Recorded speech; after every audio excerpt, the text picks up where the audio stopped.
Welcome to the Widowed Mom Podcast, episode 245, a Valentine's Day Take Back for Widows. Welcome to the Widowed Mom Podcast, the only podcast that offers a proven process to help you work through your grief, to grow, evolve, and create a future you can truly look forward to. Here's your host, Master Certified Life Coach, Grief Expert, Widow, and Mom, Krista St-Germain. Hey there, welcome to another episode of the podcast. Did you know you can watch these podcasts on YouTube? Maybe you didn't know that, but you can. You can search Krista St-Germain on YouTube and you will see me face to camera recording these podcasts for you, just so you know, if you like that better. So I just got back from Puerto Rico as of the time I am recording this, and that was an amazing trip. It was a mastermind trip, a new mastermind for me that I'd never been to before. And I met women I didn't know, lots of different coaching styles, lots of different coaching backgrounds, and a huge focus on impact. It was really refreshing to be in a space where people were not so much talking about the business side of being a coach, but we're actually talking about making a difference and disrupting the patterns that we see that are causing people pain. For me, all the patterns I see causing people suffering and grief. So it was just an awesome environment. Loved it. Sad to leave the beautiful weather, but always happy to come back and sleep in my own bed. I don't sleep nearly as well when I'm in some other bed than I do my own. But I'm glad I went. I'm glad I'm back. And I wanted to tell you, we've got plenty of time, but Tuesday, March 5th from 3:30 to 5 p.m. Central, I'm going to do a live grief plateau masterclass, breaking through a grief plateau. This is a really important subject. And so I decided I want to teach another live workshop on it. So you can go to coachingwithkrista.com/grief plateau and find all the information there. I know it's a ways out, but I just want to put that in your mind so that you're thinking about it and you don't miss it. Okay. coachingwithkrista.com/grief plateau is where you can find all the information about that. And I also realized that Valentine's Day, if you're listening to this podcast episode on Monday when it releases, is not for another week plus. I get that. But I also get that you are probably, when you go through any store, inundated with all of the Valentine's decor and all of the Valentine's Day commercialism that is everywhere you look. And so I wanted to do this episode a little bit ahead of time for Valentine's Day. Also, I recognized I have not done a Valentine's Day episode for a couple of years on the podcast now. Figured we need to fix that. So let's go into Valentine's Day consciously. Let's create the experience that we want to have of Valentine's Day and take it back. That might mean not acknowledging it all. That's okay too. But let's not let Valentine's Day happen to us by talking about it now. All right. I had to go do a little research because I really never learned much about Valentine's Day in terms of where it came from or its origins, how old it was, those sorts of things. So I went to the internet, and what I learned is that Valentine's Day actually goes all the way back to ancient Rome. I won't go through the whole history because I don't think it matters, but it has been around for a really long time. I thought it was interesting that at one point, it was actually a celebration of people who got married because the women were paired with the men by a lottery. What? A lottery. Can you imagine? Anyway, very old history has progressed through time. But what's most interesting to me about Valentine's Day is how in most recent times, especially in the US, it has become such a commercial operation. It is a major spending holiday. The numbers I found, according to the National Retail Federation, were that in 2020, Americans spent an estimated $27 billion on Valentine's Day. $27 billion. That includes gifts, that includes cards, that includes dates, presents, all kinds of Valentine's Day things. So it is big, big business, right?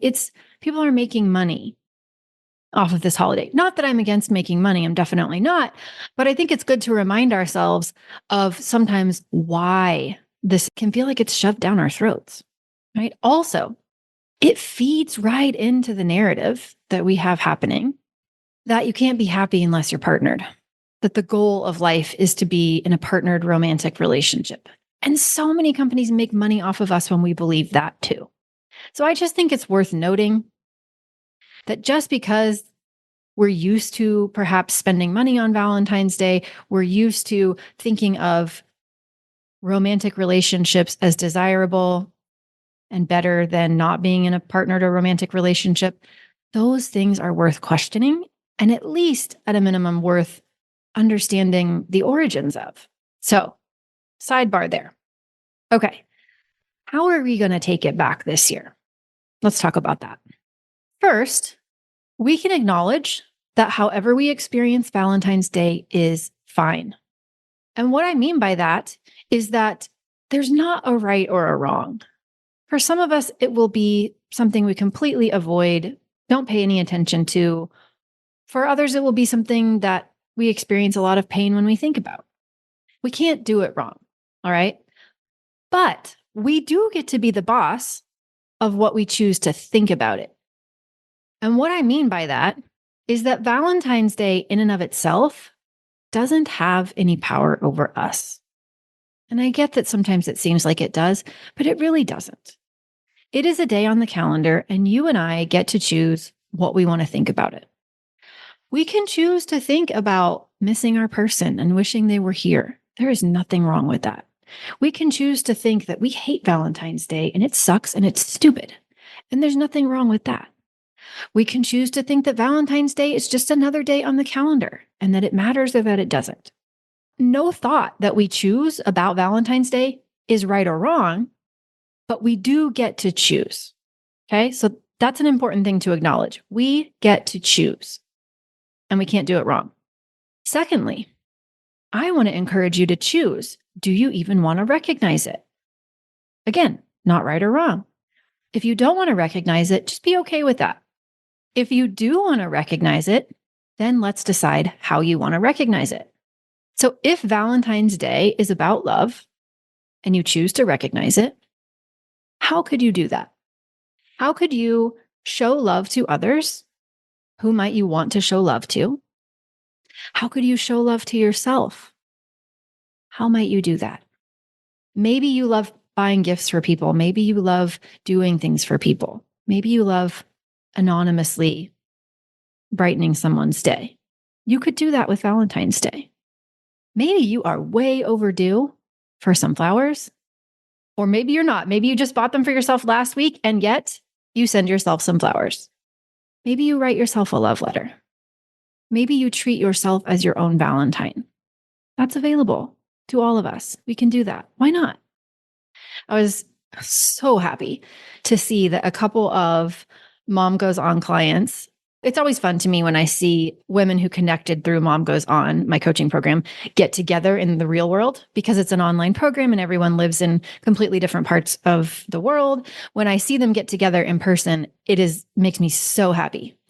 And recently, a couple of my clients who've been in the program for a long time actually got together. They live halfway across the country from one another, and they actually planned and held wedding ceremonies where they married themselves, like made vows to themselves of love and commitment and literally married themselves. How beautiful is that? And of course, knowing these two women doesn't surprise me at all because they're amazing. But literally, we can do anything we want to do with this day. We can show love to other people. We can show love to ourselves. I want you to pick. If you decide to celebrate it, pick away. What feels good to you?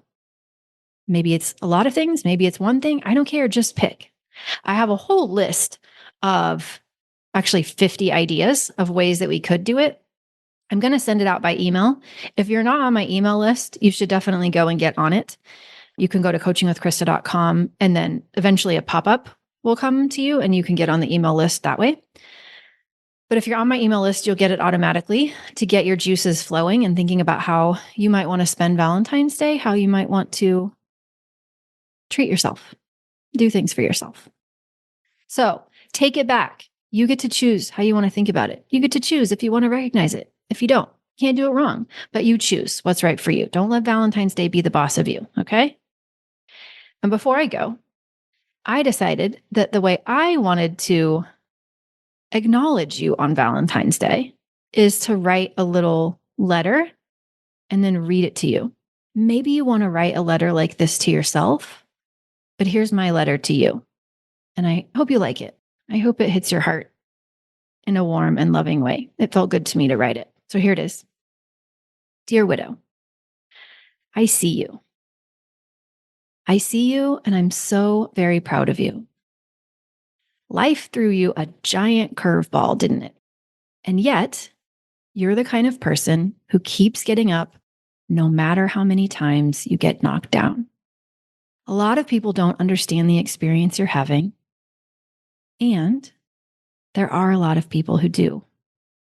As much as it might sometimes seem like you're alone in this, I promise you, you aren't.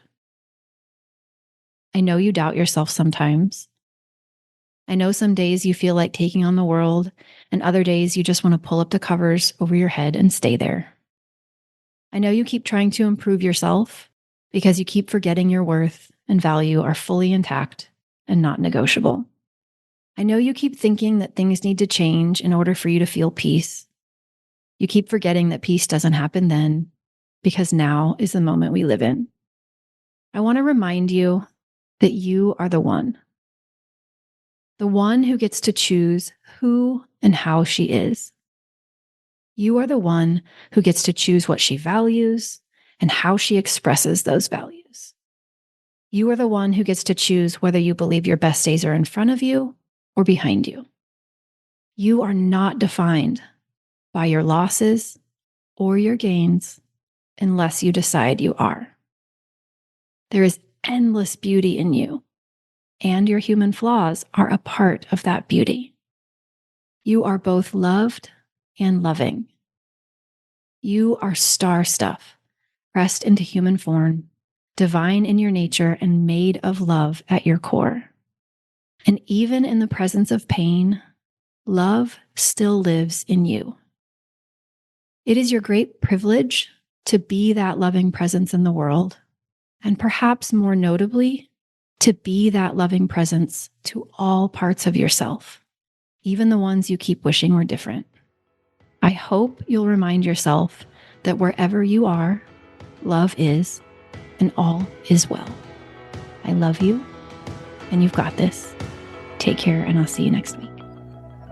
If you like what you've been hearing on this podcast and want to create a future you can truly get excited about even after the loss of your spouse, I invite you to join my Mom Goes On coaching program.